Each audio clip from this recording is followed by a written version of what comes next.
a bustling cityscape. The American dream is alive, but not for everyone. Bernard Garrett, a brilliant and ambitious African-American entrepreneur, watches businessmen walk in and out of banks, institutions that refuse to lend to people like him. Night. Bernard discusses a radical plan with his wife, Eunice. He wants to buy real estate in white neighborhoods, using a white frontman to get around racist lending policies. Eunice, cautious but supportive, urges him to be careful. Bernard and Joe team up. Bernard partners with Joe Morris, a wealthy, street-smart nightclub owner. They recruit Matt Steiner, a young working-class white man, to pose as the face of their business. Bernard and Joe secretly run the numbers and handle the real business, coaching Matt to act like a banker. Day Matt, disguised as a confident businessman, meets with bank executives. Bernard and Joe, posing as a janitor and chauffeur, listen in. Bank executive, smiling, impressed. "You seem like a young man with potential, Mr. Steiner. We'd be happy to approve your loan." Bernard and Joe exchange knowing glances. It's working. Bernard and Joe acquire multiple buildings, renting to black families who were previously shut out. They buy a bank in Texas, allowing them to approve loans for black business owners. The trio celebrates as their empire grows. A night trouble looms. Local white businessmen grow suspicious. Bernard and Joe struggle to hide their involvement. Night Matt is invited to a high society gathering. Under pressure, he starts making risky decisions without consulting Bernard and Joe. Day. The government cracks down on their operation. Bernard and Joe are accused of bank fraud. Matt, overwhelmed, is forced to testify. Judge, sternly. "Mr. Garrett, do you have anything to say for yourself?" Bernard, calm and resolute, delivers a powerful speech about financial discrimination. Later, Bernard serves time, but his legacy remains. Years later, he is released and continues advocating for black financial independence.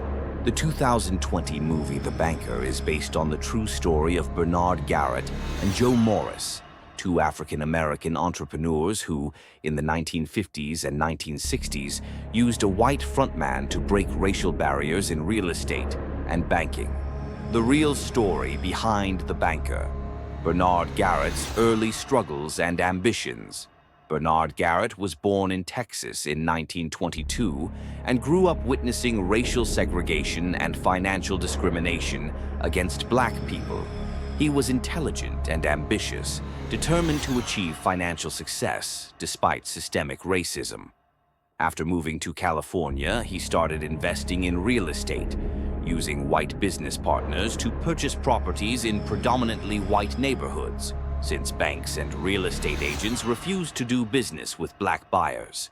Partnering with Joe Morris. In the 1960s, Garrett partnered with Joe Morris, a wealthy nightclub owner and businessman.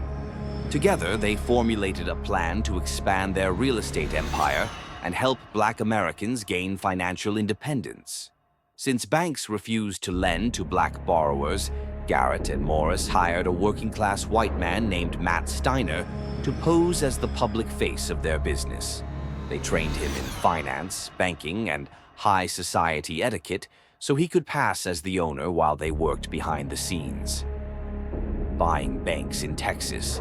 Their biggest move came when they acquired a bank in Texas, Garrett's home state. This allowed them to approve loans for black individuals and business owners who had been systematically denied access to capital.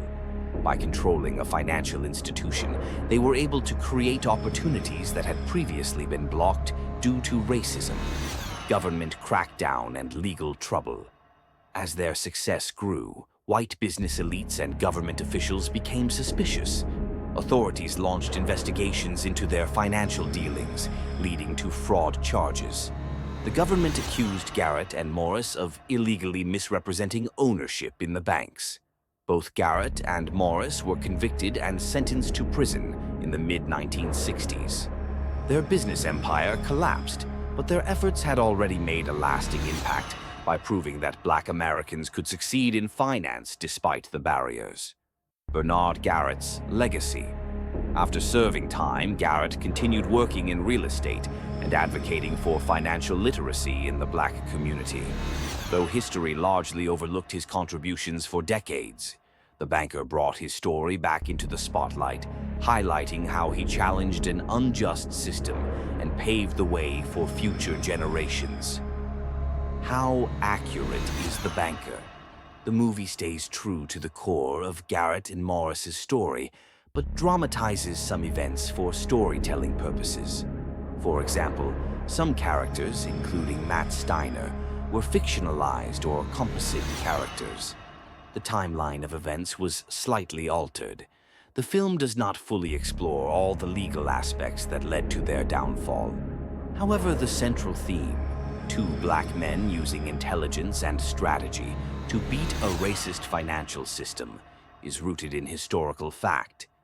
Bernard Garrett's early life and how he got started in real estate, Joe Morris's background and business ventures, how they used Matt Steiner as a front man, and the challenges they faced, the specifics of how they acquired banks and real estate in white neighborhoods, the legal case against them and the government's crackdown, what happened to Bernard Garrett and Joe Morris after their marriages, how their story influenced financial opportunities for Black Americans.